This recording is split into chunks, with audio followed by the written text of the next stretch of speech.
Hey, Amiga was a system that had tons of amazing games, and those most well-known are often cherished and remembered fondly. But it also had these that were largely forgotten for one reason or another, and these are the ones that we'll talk about today.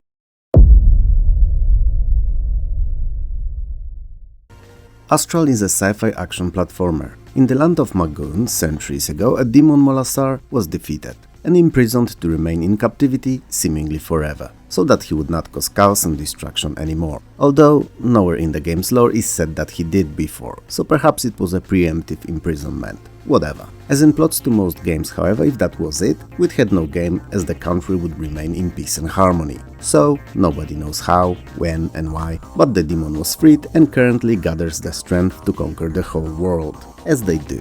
After all, after years of captivity, he doesn't want to risk failing because of an overlooking or a small mistake, and needs to be sure that he's ready to take it once and for all. You play as Dragon, and I'd like to highlight it here that without the An, you'd be a dragon, which is an epic name, and you've been secretly and unknowingly tutored and prepared by your master Almar for such exact situation. So, with your powers unleashed in full, you're sent off to the northern continent to defeat the evil demon. Are there any other demons really? Good ones, I mean? Well, maybe Demon King Piccolo from Dragon Ball Z after he dropped the Demon King part of it. But other than him, I've not heard of one. Anyway, the game takes place in 4 realms split into 16 individual levels. Your main task, naturally, is defeating said body, but to do that you have to get to him first, and this will require completing all levels in each of the realms. In the first 2, you have to collect so-called power crystals and deposit them in even weirder named slots of destiny. When all of these slots are filled, all enemies around you die instantly and you have 30-ish seconds to get to the exit to progress further.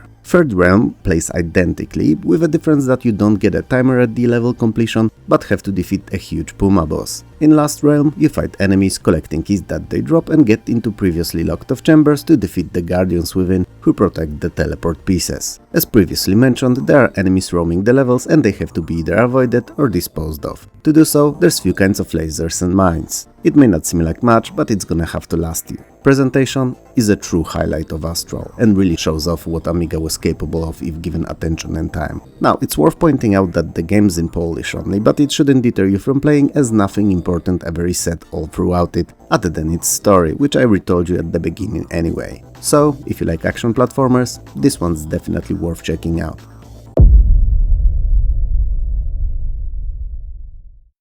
Atlantyda is a Polish fantasy platformer, and if I was to compare it to some other, better well-known title, I would say that it's a clone of Gods. Only not as good looking, sounding or playing. It's not a great start, is it? The game takes place in the mythical kingdom of Atlantis, where the Bat Wizard, or Warlock I should say really, well, never mind, let's call him the villain of the game, kidnapped your brethren. Now, naturally, being the unbeatable badass, a hero that you are, you can't let it fly. So, playing as legendary Gold Knight, you set off to defeat the evil. Your main task is to collect 160 diamonds scattered around the gigantic castle in order to save the Atlantis from the evil curse and save the innocents. Despite there being quite a few enemies in Atlantyda and you having weapons, it's not an action platformer at all, but more of an exploration/puzzle one. There's 2 kinds of keys, levers, switches and numerous locked off areas that you'll have to uncover, remembering where they all lead, where they are unlocked, to keep on progressing through the game. And since Atlantyda offers no hints whatsoever, you'll have to memorize it all.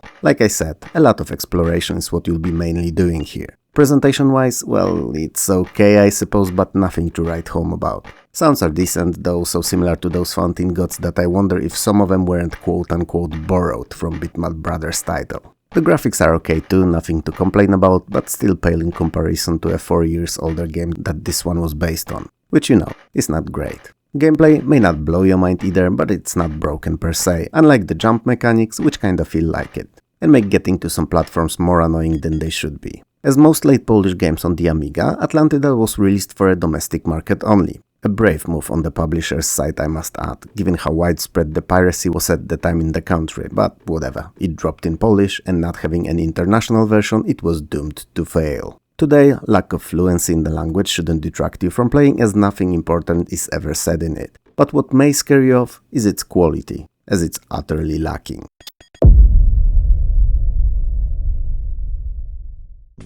Antarctic Adventure, not to mistake it with just an Arctic Adventure, is an arcade platformer. An evil circus owner, Big Boris, cause if you think about it there's no other kind, kidnapped your aunt and imprisoned her in his circus. Perhaps she was to be his next main attraction, a woman with a beard or the strongest ant in the world, hard to tell, but what is clear about this whole kerfuffle is that she's there against her will and you have to save her. So, playing as Charlie Chimp, with help of your loyal sidekick Pete the Penguin, you set off on a rescue mission. Naturally, to get to her you'll need to navigate series of levels avoiding countless traps and numerous different enemies that Boris left behind. And yeah, Boris and not Boris. I know, odd. A contact with any of the buddies will cost you your life, so mastering the controls and getting the feel for them ASAP is a must. What's worse, each stage houses many collectibles in the form of chests that all have to be picked up before you can move to the next stage. And since we're on the subject, the layouts, themes and even enemies will change as you go through the game and get progressively more and more demanding, never really reaching the point of annoyance.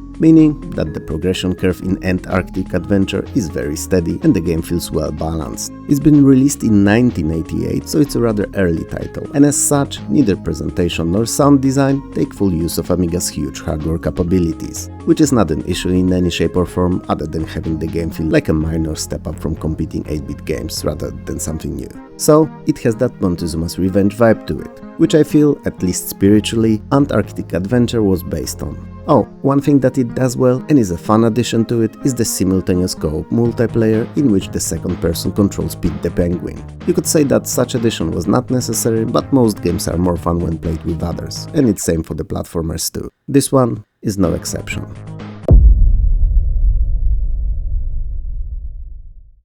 Australo Piticus Mechanicus is an oddly named Amiga-exclusive flip-screen action-adventure platformer. Not only it has a long and weird-sounding title, but the more you hear about it, the game that is, the less the title will make sense. Also, it's not very good, let's make that clear from the get-go. Well, it's not broken per se, but there are many better games out there on Commodore's beast of a machine. Anyway, you play as a hero space pilot named, and I shit you not here, Androids Van Laptop.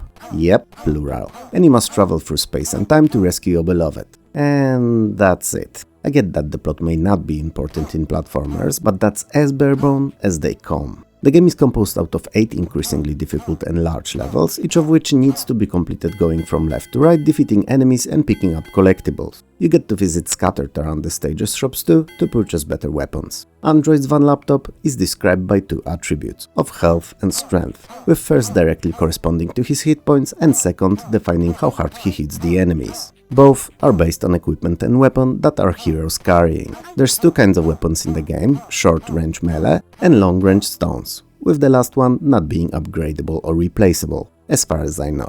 Australo Piticus Mechanicus neither sounds nor looks great, which is rare on the Amiga, and it feels more like a shareware PC title than a commercial Amiga release. All because of its overarching simplicity of presentation and floaty controls. Is it worth a playthrough though? Honestly, I don't think so. It's not great and I advise skipping it. But if you're someone who absolutely has to sample all Amiga or all platforming games, then you may as well go through it. You won't hate the time spent doing so, just might not be the best game you'd played. Think Jill in the Jungle mixed with Wonder Boy in Monsterland, but nowhere near the quality of either.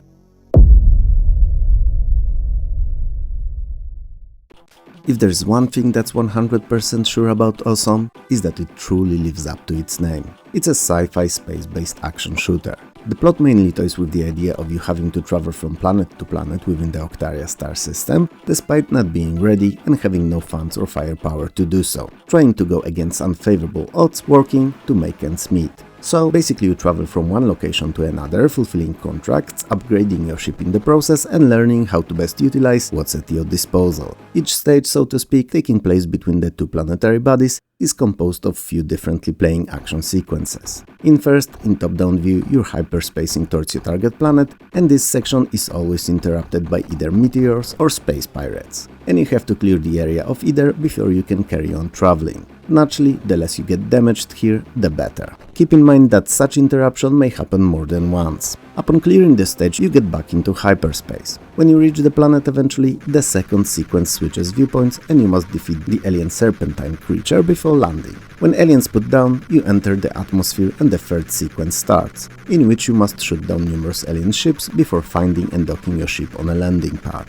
The gimmick being that you must manage to do it all before running out of oxygen. And finally, the fourth and final scene sees you and your crew trying to locate the entrance to the planetary complex. During it, contact with the enemy costs you time rather than the energy, and you have only 3 attempts to complete it successfully. When you reach the complex, you will fulfill previously taken contracts for fuel and monetary rewards, take the new ones and visit shop, in which you can hire additional crew members or purchase weapons and cargo. The end goal of the game is to complete all contracts from all 8 planets in the system and also have enough fuel to escape Octaria. Awesome is awesome. In its unique multi-scene gameplay loop, in its presentation, but most of all, in the fun factor.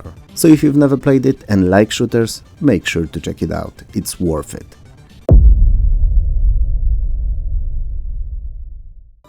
In 1988, Ace magazine said this about Albedo. Albedo will be remembered more for its music and flashy menu system than its gameplay. And I gotta tell you folks, I couldn't have disagreed more. It's exactly what I remember it for, gameplay. Granted, it's been years and I've not replayed it for this video and using someone else's footage, but it's the gameplay that stuck. We'll get to it in a second though, let's cover what it's all about first. So, on the titular planet Albedo, there's an evil man known only as Dick. And I promise you here, he is. And he organized the tournament, prize for the winner in which is Dick's dark secret. Yup, I didn't just made it up folks. Man named Dick is having a dark secret, and to learn it, you have to beat his quote-unquote games. Anyway, creepy story aside, think of Albedo like a mixture of Metroidvania and, well, asteroids out of all things with some objectives. There's 11 single-player stages with 4 available straight away and the rest having to be unlocked by completing the first few. And 4 multiplayer ones, all 4 of them being competitive and not cooperative. Coming back to gameplay though, you're a warrior of undisclosed origin or name and you have to complete all stages by either shooting everything you come across or preventing different enemies/objects from touching each other, or whatever the else a particular game mode requires of you. Point is, there's few of these different game modes spread across 11 levels, and only when you complete them all, you'll be able to take the shot at the Dick. Wow, that sounds so wrong. Exactly like nearly anything else I said about this game. Anyway, you can hover around the stages like in asteroids or plant yourself on either of the sides of the screen, as whenever you do, you can kinda walk on them regardless if it's floor, walls or a ceiling. Albedo is most definitely not one of the best games on the Amiga, nowhere near it in fact, but it's decent, and a very, very unique and unlike anything else you've seen. So, if you enjoy weird games, give it a go, it may win you over.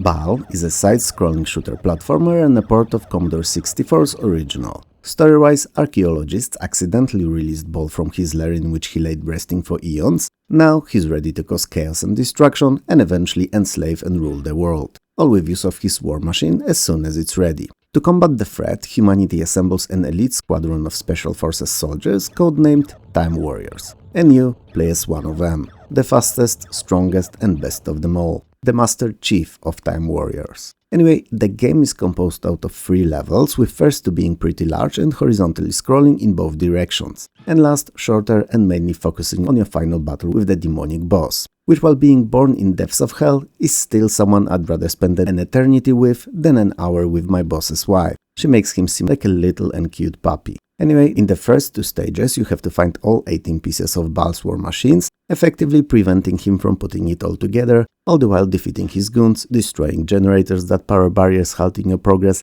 and generally speaking, spreading your laser beam delivered justice all around. You have a jetpack too, which allows you to hover and shield. Both of these and your weapon have limited charges, which can be refilled at fuel dispensers, so make sure not to shoot them when you see them, as doing so may render your game impossible to complete. Getting shot or touching the enemy kills you. Same can be said about dropping from great heights, and you gotta be careful not to run out of jetpack fuel where there's nowhere to land either, as that tends to end badly too. Your weapon can be upgraded by collecting so-called power units, which is good, as you'll need it to be as strong as possible for the final confrontation with Baal. And since we're on the subject of the endgame boss, it's best to get to him with as many extra lives as possible, so score them points left and right, farm them if you have to, do whatever necessary to stack as many as possible, as each extra life is awarded at every 5,000 points. Graphics and sounds are not bad, and gameplay is acceptable, even if nothing out of ordinary, but the worst thing about Baal, at least for me, is that the C64 game it is based on plays so much smoother and better. Sure, it looks a bit worse, but proves that games with 8-bit kind of a design at heart, even if worse looking, are just best on their original systems.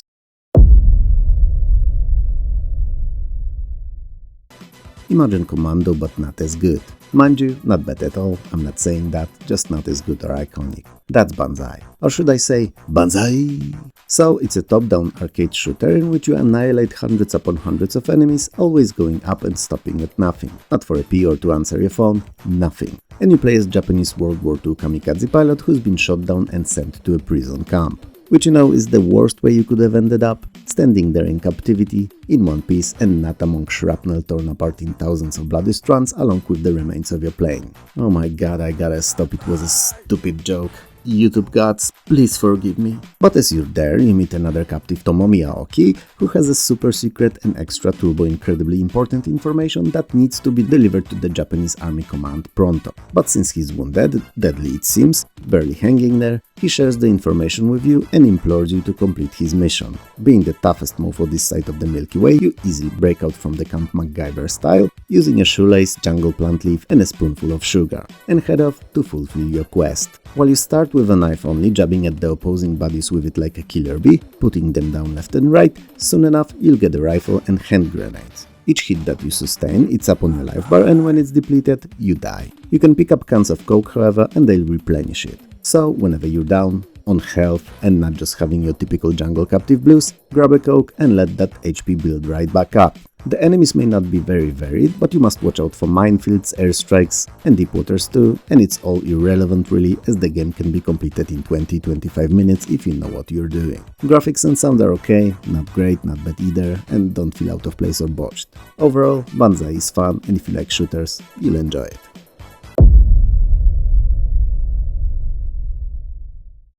Beastbusters originated in the arcades and it's a full-screen first-person perspective zombie-themed on-rail shooter. Sounds like fun, right?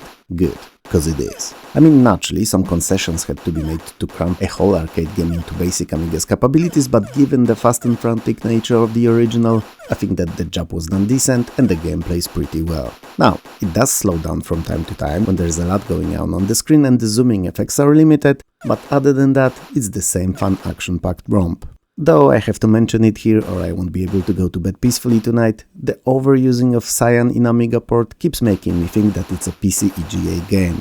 I just can't shake it, it looks EGA to me. Which is odd, as Beastbusters never released on PC. Perhaps the reason for it may be it being ported from Atari ST, which had a tad more limited palette of simultaneous on-screen colors. Perhaps. Anyway, you play as Johnny Justice or Sammy Stately. Excellent names for 1980s male adult movie stars, and you have to shoot your way through zombie-infested city unscathed. Both ammo and grenades are limited, so you gotta aim them shots right, all the while making sure to do it fast, as the number of infected brain munchers is just astronomical, and they never seem to be stopped charging at you.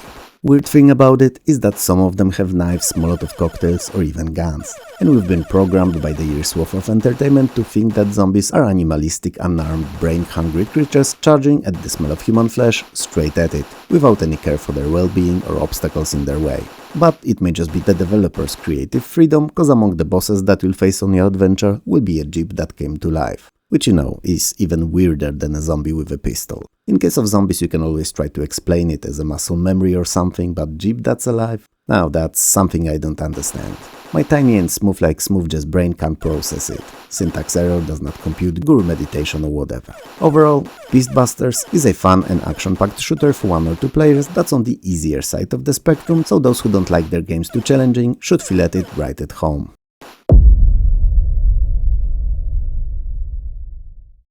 Amiga had some amazing games in its time, some genre-defining titles and some so advanced in graphics and sounds that other platforms could not stack up next to it, at all, especially around late 80s before PC caught up and first 16-bit consoles hit the market. Enter Battlebound, a total opposite to everything I just said.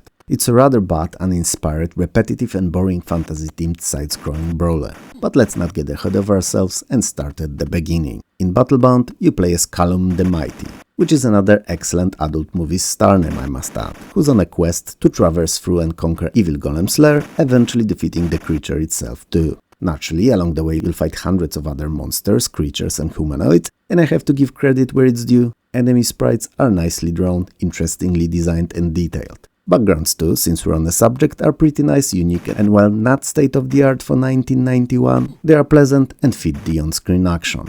You're armed with axes that can be thrown and have a punch and kick. Not much perhaps, basic set of attacks, but fortunately you have powers too. See, the problem Battlebound has does not lie in variety, it's actually pretty decent in that department. It's in how sluggish it plays, and how repeatable all interactions with the enemies feel. You have that punch, kick, axe and some powers, but it all feels same. There's no sense of discovery, no intricate mechanics to gameplay, you just keep going right and scoring points. Funny enough, those points are awarded for said walking. If Battlebound would run twice as fast and had a little more variety in combat, it could perhaps end up being a decent title even if not great. And as it is now, it's disappointing and boring. Oh, and cherry on top of it all is the permanently on-screen banner at the top of the gameplay window, cycling through credits of who made the game. All throughout it. As if showing it once or twice even wouldn't be enough. Also, not sure if I'd like my name to be permanently on the screen if I'd release a title that was such a letdown. That's me though. As it stands, if you enjoy beat-em-ups, especially fantasy-themed ones, and you really can't play something better like Golden Axe or Doman, then sure, by all means, give Battlebound a chance. But let me warn you,